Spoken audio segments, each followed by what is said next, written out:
What's going on, Investomaniacs? Your boy Knight Rider here. And today we've got your Robinhood Snacks stock market update. Up first, Restoration Hardware jumps 25%. But its new magazine is the highlight. Relax into that upholstered sofa and enjoy the 25% jump of the shares of Restoration Hardware after Wednesday's earnings report.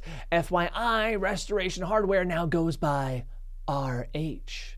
The fancy furniture brand jumped for two reasons. Sales rose 7%, and it's moving some production out of China because, trade war. Hey, investors are glad about that. But one detail in the report was the centerpiece. Good news for your third home's coffee table. RH just released its 136-page RH Beach House catalog, and the RH Ski House will arrive this fall, real and printed.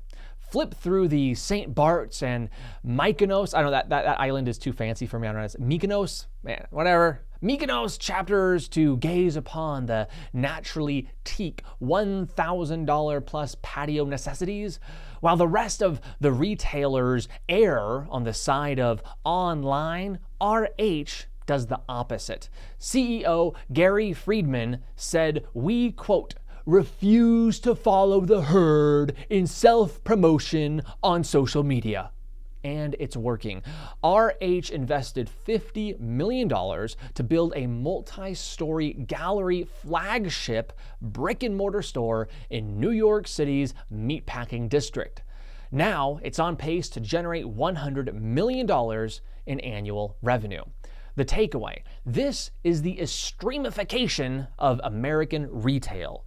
Income stratification in the U.S. is increasingly reflected by which stores are succeeding. Stocks of, say, Dollar General are near all-time highs, but so are the stocks of Louis Vuitton.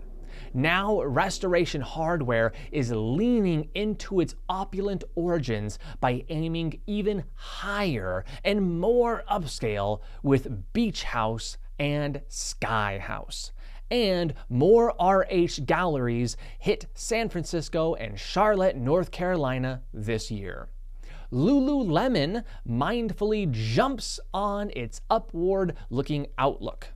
Stretchy pants, stretchy earnings. Lululemon's stock rose 5% Wednesday on a report that sales jumped 20% last quarter compared to the year before. Here are the different asanas that contributed to growth.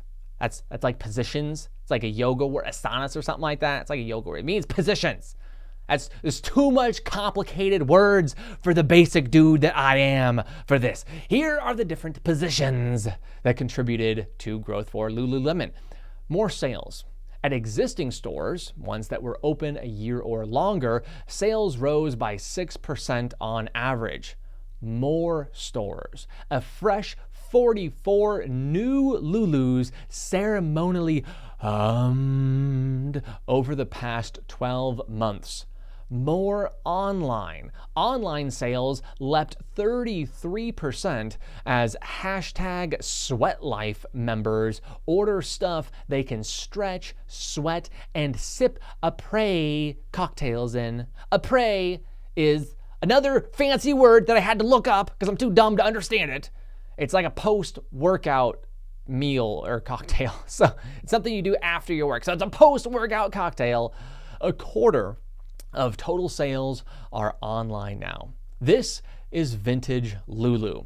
It consistently introduces new products, but last quarter was driven by its OG flagship goods, women's leggings and jogger pants.